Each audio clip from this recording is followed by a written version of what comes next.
On day 47 of the conflict, there were intense rocket, artillery and missile attacks in different parts of Ukraine, especially the targeting. The airport was targeted in Dnipro, and Dnipro is a big garrison city. It's also extremely important while coming from Mariupol towards Kiev. It's an important center. Dnipro airport was targeted. The runway, the airfield, administrative buildings and the air traffic controller and radars were completely decimated in a series of missile attacks. But it wasn't just restricted to Dnipro. There have been missile attacks in Mykolaiv, in Kharkiv. Multiple buildings and infrastructure projects have been targeted. In fact, the president of Ukraine, Volodymyr Zelensky, insists that this is a systematic attack not just on infrastructure, but infrastructure where European countries are involved in development projects in Ukraine. And he says this is just the start. Today it's Ukraine. In the years ahead, it would be other European countries. And that is why Europe needs to come together and stop the Russian aggression in Ukraine. Sanctions must be imposed against all Russian banks. Russian oil embargo must be imposed. The Russian war crimes machine should be denied its capacity to act. Vital assistance should be provided to Ukraine. We have asked for weapons. We've asked for financial assistance. We have asked for support to Ukrainian migrants, for those 10 million people forced by Russia to flee their homes. The democratic world had the power to help. This war has upended normal life for Ukrainians, with many setting out to help. Many have joined the fight itself, while some others have joined to help make body armor for Ukrainian soldiers and the police. This war has triggered a surge in demand for homegrown protective vests. Several Ukrainian airports have been targeted by the Russian forces. In Mykolaiv, first the Russians tried to take control of the strategic Mykolaiv International Airport. But unable to do so and their attack being thwarted by the Ukrainian forces, they finally bombed it. The sound of music greeted the customers as they reached the international airport of Mykolaiv. But now there is only sound of silence and destruction. This is the picture of an airport which was of great strategic importance. Only airport in this area that actually could have had modern facilities and heavy planes could land in this area. But just take a look. This is the view of the entry point. You enter from that gate. That is the gate, and the gate looks like this. The entire glass is of course shattered, and you entered and you would see a modernized airport, but what you see is only destruction here.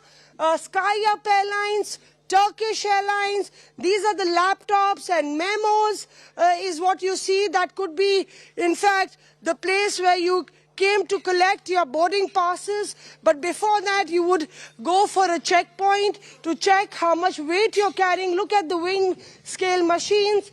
They're completely, torn apart.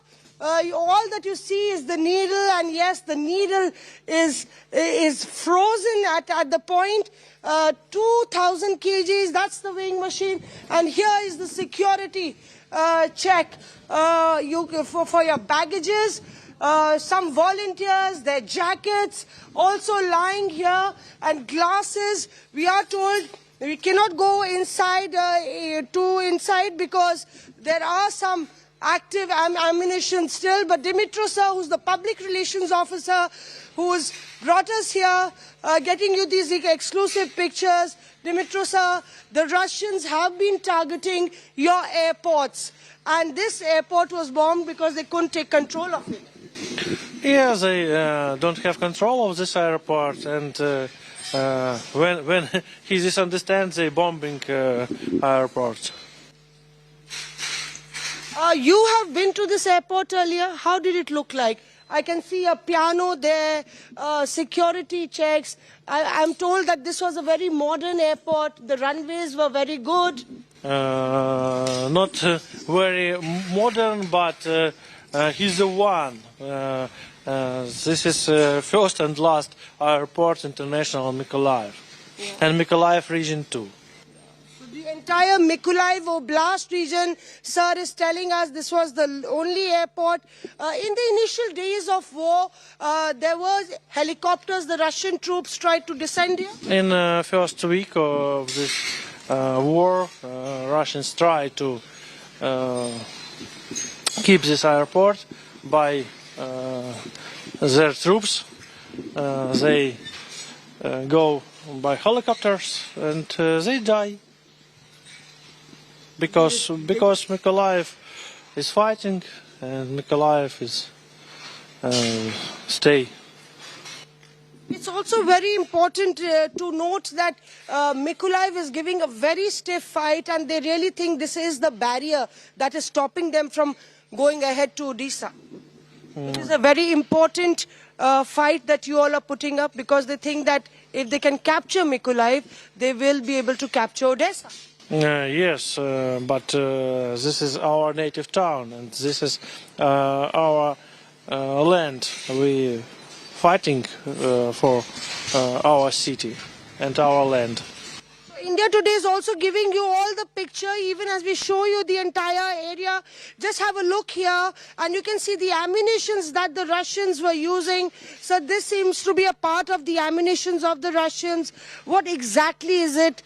Can you make out?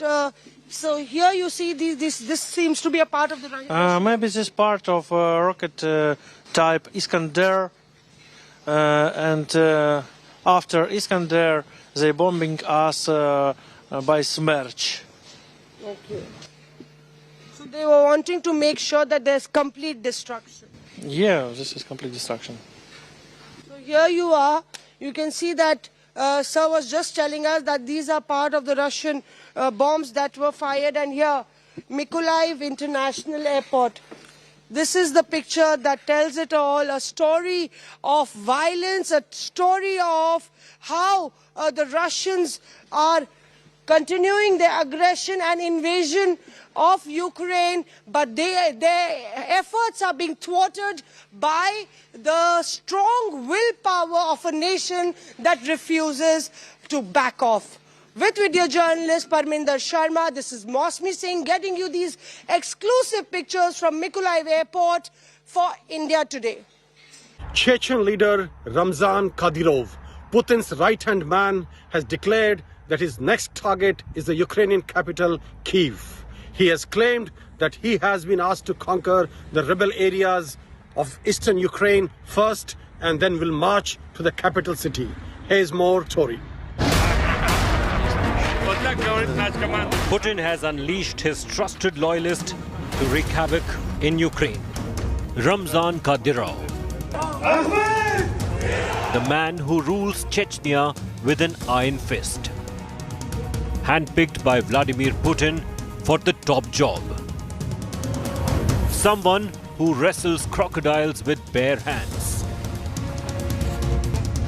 Dubbed Putin's attack dog by the West, Kadyrov has declared that his next target is the Ukrainian capital Kyiv. He says he has been asked to conquer the rebel areas of eastern Ukraine first and then head to Kyiv. There will be an offensive, not only on Mariupol, but also on other places, cities and villages, Luhansk and Donetsk. We will fully liberate in the first place, and then take Kyiv and all other cities.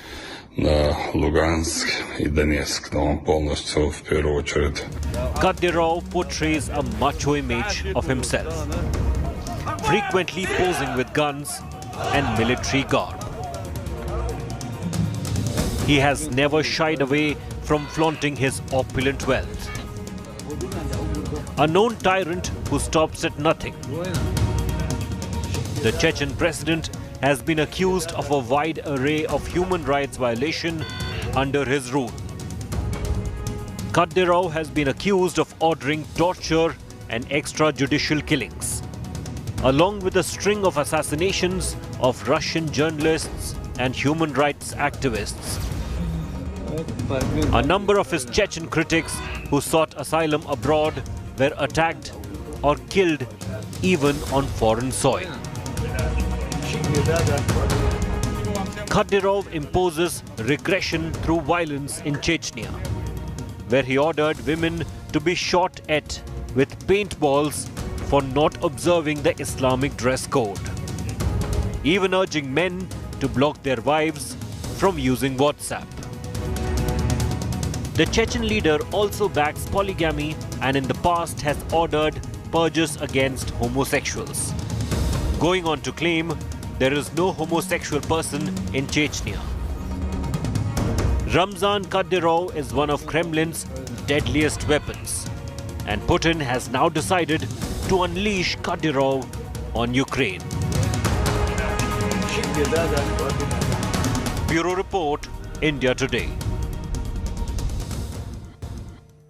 A Ukrainian woman shares the horror of shelling. 62-year-old Natalia Titova showed the entrance of her basement where she hid with her family while the shelling was on. More details in the next report.